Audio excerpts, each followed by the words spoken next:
Sculptra Radius Rejuven Revive Filler Choose your player ในสมรภูมิการดูแลผิวที่ดุเดือดเนี่ยผู้บริโภคมีอาวุธให้เลือกใช้เยอะมาก Skin Care อาหารเสริมหัตถการไปจนถึงศัลยกรรมแต่ตัวเลือกหนึ่งที่ปฏิเสธไม่ได้นะครับว่ามาแรงมากๆในบ้านเราในหลายปีที่ผ่านมาก็คืองานฉีดแต่ว่าอินฟลูหมอคลินิกผู้เชี่ยวชาญทุกคนเนี่ยเห็นต่างกันหมดเลยนะครับว่าตัวไหนดีที่สุดอวยกันคนละอย่างเหมือนมาจากคนละลัทธิกันหมดและแน่นอนยังต้องสับสนกับพวกกลโกงต่างๆของคลินิกด้วยไม่ว่าจะเป็นการกักข้อมูลการขายแรงทั้งที่สิ่งนั้นเนี่ยอาจจะไม่ได้เหมาะกับคนไข้การโกงราคานะครับไปจนถึงการใช้ยาปลอมด้วยซึ่งเกมนี้บอกเลยนะครับว่าถ้าเลือกผิดเนี่ย Game Over เพราะงานฉีดเนี่ยมีผลต่อสุขภาพระยะยาวของผิวมากกว่าการใช้ Skin Care ซะอีกช่วงเดือนที่ผ่านมาเนี่ยอิงกับทีมงานก็เลยได้เจาะลึกหัวข้อนี้นะครับอ่านงานวิจัยปรึกษาคุณหมอทำสำรวจคลินิกต่างๆแล้วก็เปิดโพลสอบถามความคิดเห็นเพื่อนๆด้วยวันนี้เนี่ยพร้อมมาสรุปให้ฟังแบบเข้าใจง่ายๆเช่นเคยแล้วนะครับว่าอาวุธงานฉีดของหมอในประเทศไทยทุกวันนี้มีอะไรบ้างแต่ละแบบเนี่ยเหมาะกับใครหรือว่าไม่เหมาะกับใครกันแน่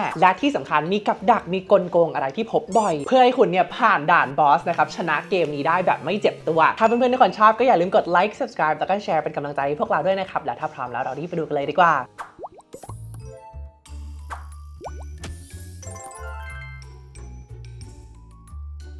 เอาล่ะครับสิ่งที่เราต้องเข้าใจก่อนเลยนี่ก็คืองานฉีดแต่ละตัวจะลงสู่ชั้นผิวหนังที่แตกต่างกันแล้วก็มีเทคนิคการฉีดที่ไม่เหมือนกันด้วยนะครับทำให้มันเนี่ยเหมาะกับปัญหาที่แตกต่างกันออกไปพูดง่ายๆว่าไม่ใช่ทุกอย่างจะเหมาะกับทุกคนเสมอไม่ว่าอินฟลูหรือว่าหมอคนไหนจะพยายามอ้างเพื่อขายของให้คุณก็ตามเดี๋ยววันนี้เนี่ยในพาร์ทหนึ่งนะครับอิงจะอธิบายคุณสมบัติของอาวุธแต่ละอย่างให้ดูพร้อมกับชี้เป้ากลโกงต่างๆที่พบบ่อยที่สุดนะครับให้ทุกคนเนี่ยเห็นภาพมากขึ้นและในพาร์ท2เนี่ยเดี๋ยวอิงจะโชว์แล้วก็วิเคราะห์ case study ของคนจริงนะครับที่เคยทำหัตถการงานฉีดแต่ละอย่างให้ทุกคนพอเห็นภาพนะครับว่าแต่ละอย่างเนี่ยจะเหมาะกับหน้าของคุณไหม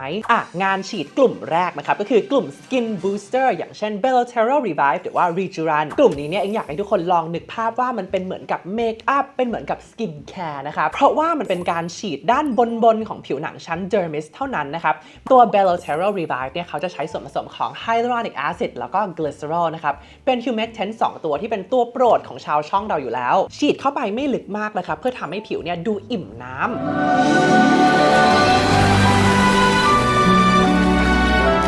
ตัวนี้เนี่ยเองเคยทำกับ DSK ไปนะครับบอกเลยว่าเป็นปีที่ผิวเนี่ยดูละเอียดดูอิ่มน้ำชุ่มชื้นจริงๆถ้ามีโอกาสเนี่ยอยากจะกลับไปทำใหม่แน่นอนส่วน Rejuven เนี่ยจะเป็นการฉีดสิ่งที่เรียกว่า polynucleotide นะครับมันจะเป็น DNA ของแซลมอนซึ่งจะมีความคล้ายกับ DNA ของมนุษย์เอฟเฟกต์ที่ได้ก็จะคล้ายๆกันเลยนะครับก็คือการโปรโมทความชุ่มชื้นแล้วก็งานผิวละเอียดแต่ตัวนี้เนี่ยจะต้องฉีดทุก1เดือนติดต่อกันประมาณ3ครั้งนะครับส่วนตัวเป็นคนที่กลัวเข็มนิดนึงนะครับก็เลยยังไม่ได้มีโอกาสทำตัวนี้กลโกงที่พบบ่อยและความลับวงการของกลุ่ม Skin Boosterมีอะไรบ้างนะครับต้องบอกว่าปกติกลุ่มนี้เนี่ยจะไม่ได้มีกลโกงเยอะเท่ากับงานฉีดอื่นๆส่วนมากเนี่ยจะเป็นในเชิงยาปลอมหรือว่ายาผิดกฎหมายอย่างเช่นพวกเมโซนะครับที่จดอย.เป็นการทาแต่ว่าไม่ใช่เป็นการฉีดอันนี้เนี่ยพบค่อนข้างบ่อยนะครับถือว่าเป็นเกรย์โซนของวงการหัตถการในไทยวิธีสังเกตเนี่ยก็คือต้องรู้นะครับว่าตัวไหนเป็นแบรนด์จริงตัวไหนเป็นแบรนด์ปลอมซึ่งช่วงนี้เนี่ยอย.ไทยเขาก็อนุมัติหลายตัวแบบค่อนข้างรัวมากๆเลยณโมเมนต์ที่ถ่ายวิดีโอนี้อยู่เนี่ยตัวที่ได้รับอนุมัติแล้วก็จะมีอย่างเช่น Belotero Revive นะครับตัว Rejuven แล้วก็ Juve Look ต่อไปมาดูกลุ่ม Biostimulator กันบ้างนะครับอย่างเช่นพวก Sculptra แล้วก็ Radius Biostimulator เนี่ยเป็นกลุ่มที่จะโดนเปรียบเทียบกับงานหัตถการเครื่องมากที่สุดนะครับอย่างเช่นพวก Altera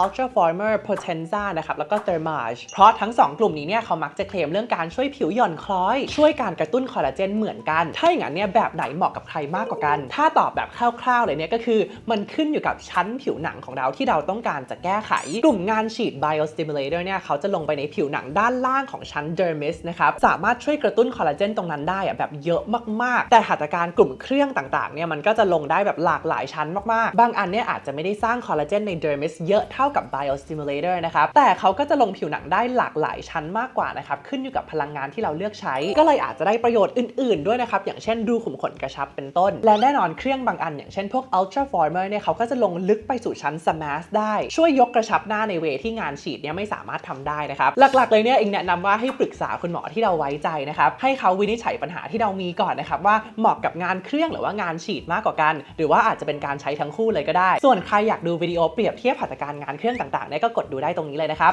งานฉีด biostimulator คืออะไรกันแน่ biostimulator 2 ตัวที่ผ่านอย.อเมริกาหรือว่า US FDA นะครับก็คือ Sculptra จากบริษัท Galderma แล้วก็ Radius จากบริษัท Merz ทั้งคู่เนี่ยมีประวัติการใช้ยาวนานแล้วนะครับประมาณ 20 ปีแต่ว่าเพิ่งผ่านอย.ไทยเป็นเหตุผลที่เราเพิ่งจะได้ยินชื่อนี้กันเมื่อเร็วๆนี้นะครับแล้วก็กำลังเป็นกระแสมากๆส่วนยี่ห้ออื่นๆที่ได้ยินเนี่ยก็อาจจะเป็นตัวที่ผ่านอย.ไทยกับอย.เกาหลีแต่ว่ายังไม่ได้ผ่านอย.อเมริกานะครับศึกระหว่าง Sculptra กับ Radius เนี่ยเปรียบเสมือนกับ Eucerin กับ La Roche-Posay Apple กับ Samsung นะครับกัดกันไปกัดกันมาไม่หยุดบอกเลยว่าดุเดือดจริงนะครับเพราะว่าแต่ละฝ่ายก็จะมีวิจัยออกมาที่เปรียบเทียบกันและกันเลยชี้ว่าของตัวเองเนี่ยดีกว่าของอีกฝ่าย Sculptra เนี่ยเป็นการฉีดส่วนผสมที่ชื่อว่า poly L lactic acid หรือว่า PLLA นะครับส่วน Radius เนี่ยเป็นการฉีด calcium hydroxylapatite นะครับทั้งคู่ฉีดเข้าผิวหนังชั้น dermis นะครับเพื่อกระตุ้นการสร้างคอลลาเจนแบบมหาศาลเพิ่มความหนาของผิวเพิ่ม volume แล้วก็ทำให้ผิวเนี่ย firm แล้วก็ smooth มากขึ้นผลลัพธ์ที่ได้เนี่ยคล้ายกันแต่ว่าแตกต่างกันที่กลไกการทำงานคำถามโลกแตกก็คือ Radius หรือว่า Sculptra ตัวไหนน่าทุบกว่ากันคำตอบก็คือไม่รู้จากที่อ่านวิจัยมาจนตาแฉะนะครับฟังหมอฟังเซลล์ฟังอินฟลูฟังนะทุกคนสรุปได้แล้วว่าเชื่อถือใครไม่ได้เลยแม้แต่คนวิจัยก็พยายามจะขายของอย่างเดียวมีวิจัยหนึ่งที่เขาฉีดแขนข้างหนึ่งด้วย Radius แล้วก็อีกข้างหนึ่งด้วย Sculptra นะครับโดยที่ใช้ Sculptra 1 หลอดแต่ว่า Radius 2 หลอดเขาพบว่าเพิ่มปริมาณคอลลาเจนหรือว่าตัวที่ทำให้ผิวแน่นเนี่ยได้พอๆกันแต่ว่า Radius เนี่ยเพิ่ม Elastin หรือว่าตัวที่ทำให้ผิวยืดหยุ่นได้มากกว่าแต่อย่าลืมว่าทั้งหมดนี้เนี่ยใช้ Radius 2 ขวดนะครับเพราะฉะนั้นเนี่ยก็แปลว่าค่าใช้จ่ายก็อาจจะแพงกว่าเท่านึงและใครที่ติดตามวงการนี้เนี่ยก็น่าจะเคยได้ยินมาก่อนนะครับว่า Radius เนี่ยเขาจะโปรโมตตัวเองโดยการพูดว่าการทำงานของเขาเนี่ยไม่ทำงานโดยการทำให้ผิวเกิดการอักเสบเพราะว่าเขาใช้ส่วนผสมหลักเป็นแคลเซียมที่พบได้ในกระดูกของเราอยู่แล้วร่างกายก็จะไม่ต่อต้านอารมณ์ประมาณนี้และเขาก็จะบอกว่า Sculptra น่ะเหรอ เธอมันทำให้ผิวอักเสบเพราะว่าของเธอเนี่ยมันเป็นของแปลกปลอมไงล่ะ Sculptra ก็จะตอบโต้ว่า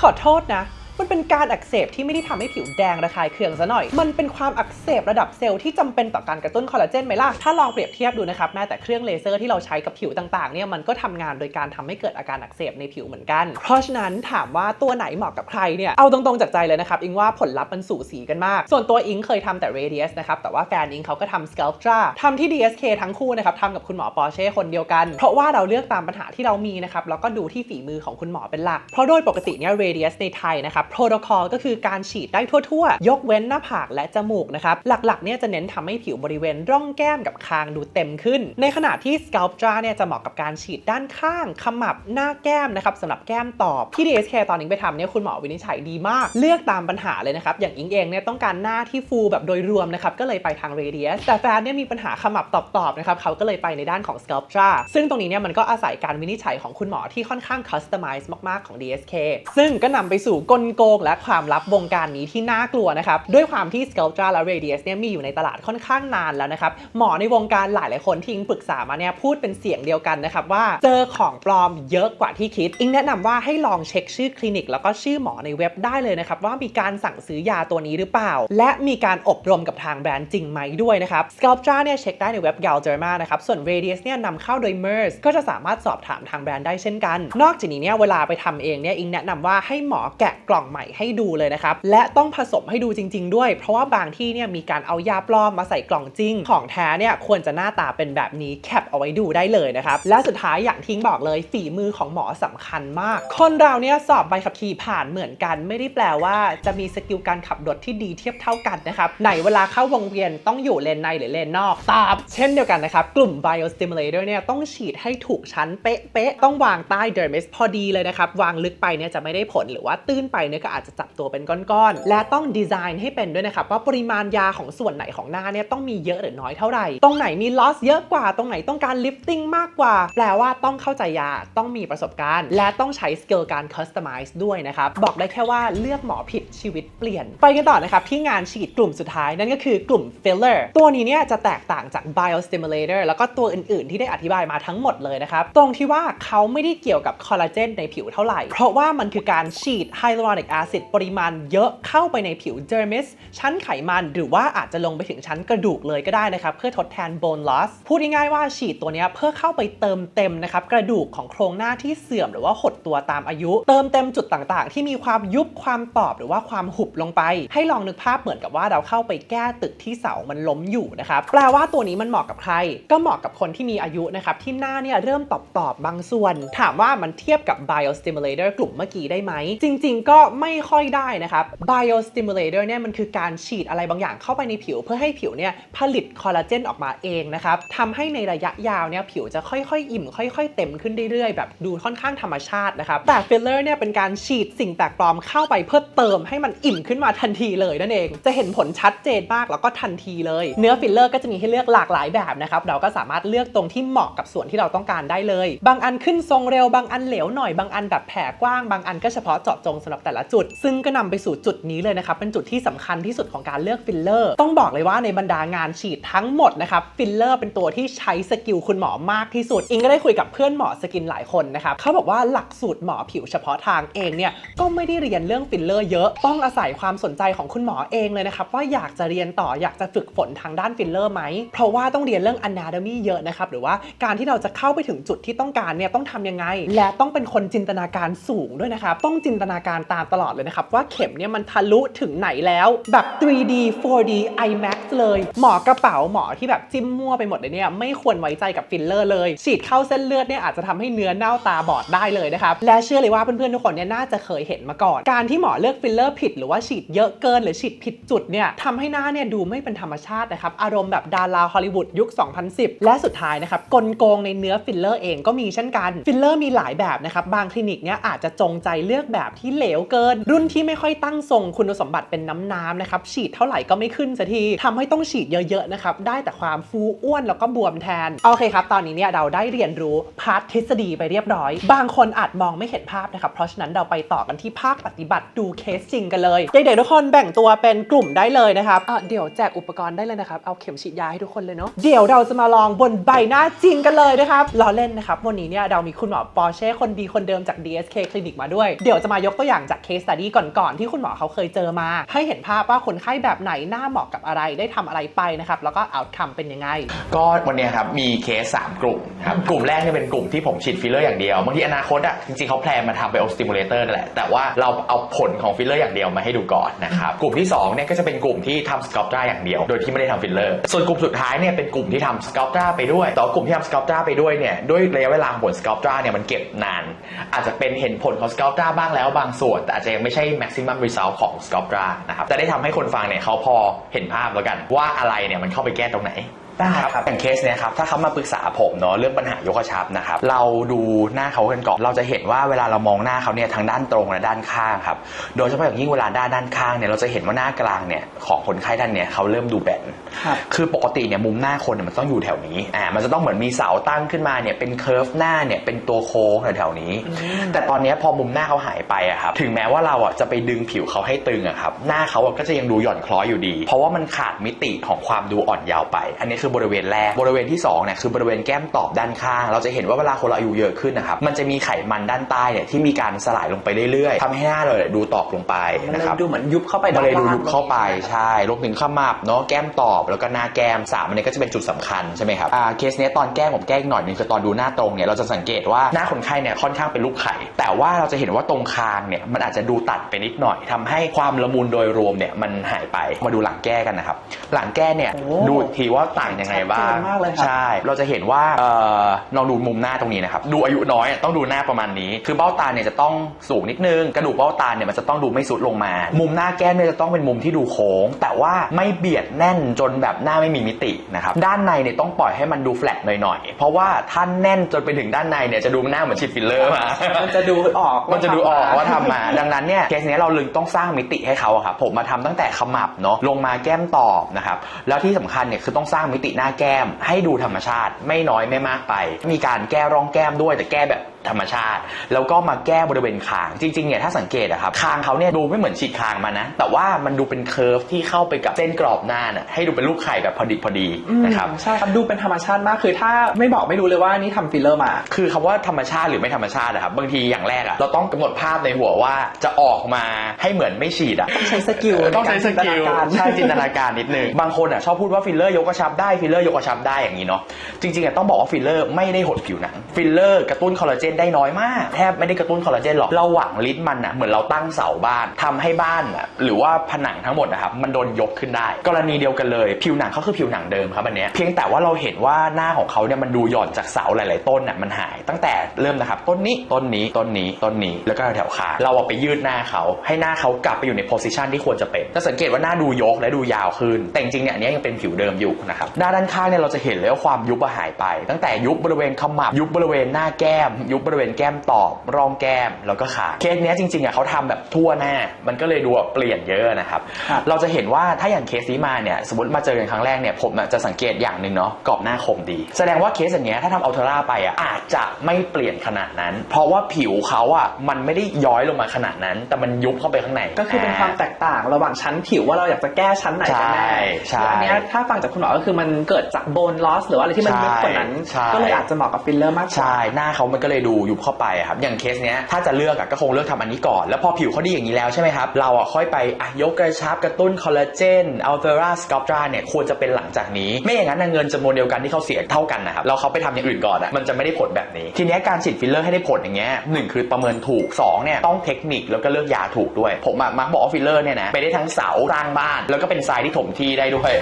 สมมุติผมใช้เป็นฟิลเลอร์แบบทรายถมที่นะมันจะไม่มีมิติมันจะแบบฟูเต็มอ้วนบวมคือแล้วแต่ฟิลเลอร์ที่เลือกและว่าจะเอาไปวางตรงไหนชั้นไหนมากแค่ไหนเห็นภาพต่อไปสครับตรากลไกเนี่ยมันจะต่างนิดนึงคือมันไม่ได้แปะมิติหน้าแต่มันเนี่ยจะช่วยเสริมชั้นผิวด้านบนเดอร์มิสของเราเนี่ยให้ฟูขึ้นให้แน่นขึ้นนะครับพออายุไม่เยอะมากครับเราลองมาสังเกตว่าเขาได้เรื่องอะไรทิ้งจะสังเกตว่าผิวเขาดูเฟิร์มแน่นแต่ในขณะที่เขาเดิมเขาไม่ได้มีความหย่อนมากเหมือนกันเลยครับขมับจริงๆดูเต็มขึ้นแก้มตอบแถวๆเนี้ยเห็นไหมครับแผ่นมันดูเรียบขึ้นมันแบบนิดนึงแต่ว่ารู้แล้วว่ามันเป็นด้านบนไม่ใช่อะไรที่แบบแก้ด้านลึกๆใช่คือเนี่ยเราจะสังเกตว่าหน้ามันมีความยกและเฟิร์มขึ้นประมาณนั้นซึ่งคนมักสงสัยว่าต่างกับอัลเทอร่ายังไงคืออัลเทอร่าเนี่ยไปแก้ที่สแมชซึ่งลึกกว่านี้มันจะเป็นโครงหน้ามากกว่านี้แต่ว่าอันนี้คือแก้แบบวอลลุ่มด้านบนผิวแน่นด้านบนผิวฟูด้านบนอัลเทอร่าไม่ได้ทำให้ผิวฟูคือมันก็ขึ้นอยู่กับว่าเราอยากจะทาร์เก็ตชั้นไหนใช่เลยต้องดูว่าปัญหาเขาเป็นยังไง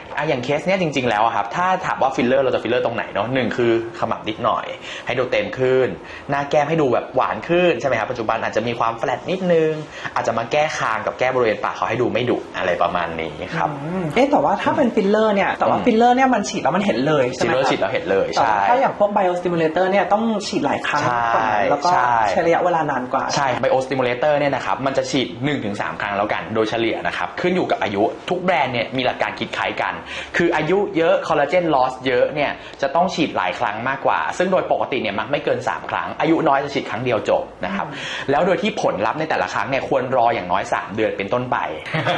ก็เพราะว่ามันเป็นการที่เราไปกระตุ้นคอลลาเจนธรรมชาติมันก็จะต้องใช้เวลาในการผลิตออกมาเพิ่มใช่เลยอย่างในเคสแรกนั้นถ่ายหลังทำทันทีนะครับเพราะฟิลเลอร์คือแบบลงไปปึ้งเสาบ้านแบบว่ากลับขึ้นมาใหม่เลยใช่ใช้หน้าเร็วเราจะเริ่มที่ฟิลเลอร์ก่อนอะไรประมาณนั้นอันนี้คือคนเดียวกันนี่คนเดียวกันอันนี้คือคนเดียวกั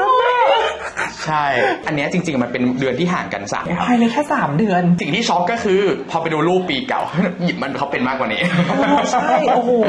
คือเวลาผ่านมาแต่ว่าเขาหน้าเด็กลงเคสใช้ทั้งสครับตราแล้วก็ใช้ทั้งฟิลเลอร์ครับจริงๆเนี่ยเหมือนกันเลยเพราะเวลาคนเราแก่ตัวเนี่ยจะมีสิ่งคล้ายๆกัน1ขมับตอบเพ้นขอบคิ้วดูหน้าด้านจะมีการตอบลงไปหน้ากลางเนี่ยถ้าดูอันนี้จะชัดเลยครับอันนี้ชัดมากเลยตรงเนี้ยเขาจะหายมันจะยุบเข้าไปรองแก้มยุบเข้าไปขมับยุบเข้าไปอย่างนี้ครับถึงแม้ว่าอันเนี้ยจะบอกว่าเป็น before filler เนาะแต่จริงๆถ้าเทียบกับรูปแรกเมื่อกี้เขาเติมมาบางส่วนแหละแต่เราก็ยังเห็นอยู่ว่าเนี่ยหน้าเขามีแบบ loss ของ mid cheek นะของตรงกลางนะมีขมับที่โอเคก็ยังดูหายอยู่นะมีแบบผิวที่ยังดูเหนื่อยอยู่นะอย่างเงี้ยครับสังเกตว่าหลังแบบเขาแก้ด้วย sculptor ด้วย filler เพิ่มเติมแล้วเนี่ยองค์รวมเขาจะดูแบบดูดีขึ้นนะครับดูเด็กลงเป็นคนไข้มาผมจะเล่าให้ฟังว่าโอเคร่างกายแล้วนะประกอบด้วยหนังกระพร้าหนังแท้ไขมันสแมสกล้ามเนื้อกระดูกมี degenerative loss ชั้นไหนเนี่ยเราก็เข้าไปแก้ในชั้นนั้นด้วย ด้วยเครื่องที่มันทาร์เก็ตชั้นนั้นได้ดีเวลามันจะมียามีเครื่องอะไรออกมาใดๆก็ตามนะครับเอามาลิงก์กับ anatomy ว่ามันออกมาแล้วมันไปแก้อะไรไม่งั้นน่าจะโดนเคลมว่าอันโน้นแก้อันนี้ดีกว่าอันนั้นดีกว่าอันนี้สรุปมันแก้ชั้นไหนคือเราจะต้องใช้มันให้ถูกจุด2เนี่ยจะเห็นว่าการแก้คนหน้าคนหนึ่งให้ดีเนี่ยครับจริงๆมันอาศัยเครื่องมือเยอะอย่างวันนี้มันเป็น case study ของ Sculptra แล้ว filler บางคนอาจจะไม่ใช่ candidate ของ filler กับ Sculptra ก็ได้อาจจะต้องทำเครื่องอาจจะทำ fractional laser อาจจะทำUltra Thermal Potenza กลุ่มเคสพวกนี้ถ้าเรามีตัวเลือกที่มากกว่าครับเราก็สามารถ customize แผนการรักษาเนี่ยให้มันเหมาะกับเขาได้ซึ่งอันเนี้ยมันก็จะเหมือนเป็น DNA ของการรักษาที่ DSK แหละครับคีปความเป็นธรรมชาติ customize แผนการรักษาระยะยาวให้เหมาะกับปัญหาครับ และนี่ก็คือตารางสรุปคร่าวๆที่อิงทำขึ้นมาเปรียบเทียบระหว่างอาวุธงานฉีดยอดฮิตแต่ละตัวนะครับให้เวลาเพื่อนๆทุกคนเนี่ยแคปเก็บไว้เป็น reference ได้เลยอิงรวมค่าใช้จ่ายคร่าวๆแล้วก็ระดับความเจ็บจากประสบการณ์ส่วนตัวไว้ให้ด้วยนะครับแล้วก็ระดับความเจ็บจากประสบการณ์ส่วนตัวแล้วก็การสอบถามคนรอบตัวด้วยนะครับอย่างที่บอกไปเลยงานฉีดแต่ละตัวเนี่ย target ชั้นผิวหนังที่แตกต่างกันดังนั้นการเลือกให้ดีเนี่ยไม่ใช่แค่การฟังรีวิวอย่างเดียวแต่ควรหาแพทย์ที่จริงใจนะครับแล้วก็เข้าใจโครงหน้าเข้าใจปัญหาแล้วก็ไว้ใจได้อย่างยกตัวอย่างจากประสบการณ์ส่วนตัวของอิงนะครับคุณหมอที่ DSK เนี่ยส่วนตัวอิงมั่นใจว่าเขาสามารถช่วย customize แล้วก็เลือกสิ่งที่เหมาะได้เพราะว่าเขาไม่ได้มีแค่งานฉีดที่ครบแต่ว่าเขามีเครื่องที่ครบด้วยคือไม่ได้โดนจำกัดวิธีการรักษาเลยเพราะฉะนั้นเราสามารถสร้างแผนรักษาที่เหมาะกับเราได้จริงๆและแน่นอนคุณหมอทุกคนเนี่ยอิงมั่นใจว่าเขามีเทคนิคแล้วก็มีประสบการณ์ในการวางแผนมากๆดึงจุดดีของแต่ละอย่างมาใช้ได้แบบถูกต้องนะครับถ้าวิดีโอนี้เป็นประโยชน์สำหรับเพื่อนๆทุกคนเนี่ยก็อย่าลืมกดไลค์ subscribe แล้วก็แชร์ให้อิงด้วยนะครับสามารถติดตามอิงได้บนช่องทางโซเชียลมีเดียอื่นๆด้วยนะครับใครมีคำถามอะไรเพิ่มเติมสามารถคอมเมนต์ได้ด้านล่างเลยเดี๋ยวอิงจะมาช่วยตอบด้วยนะครับสำหรับวันนี้ก็ขอบคุณมากๆเช่นเคยนะครับที่ให้อิงได้เข้ามาเป็นส่วนหนึ่งของเพื่อนๆทุกคนแล้วไว้เราเจอกันใหม่นะครับบ๊ายบาย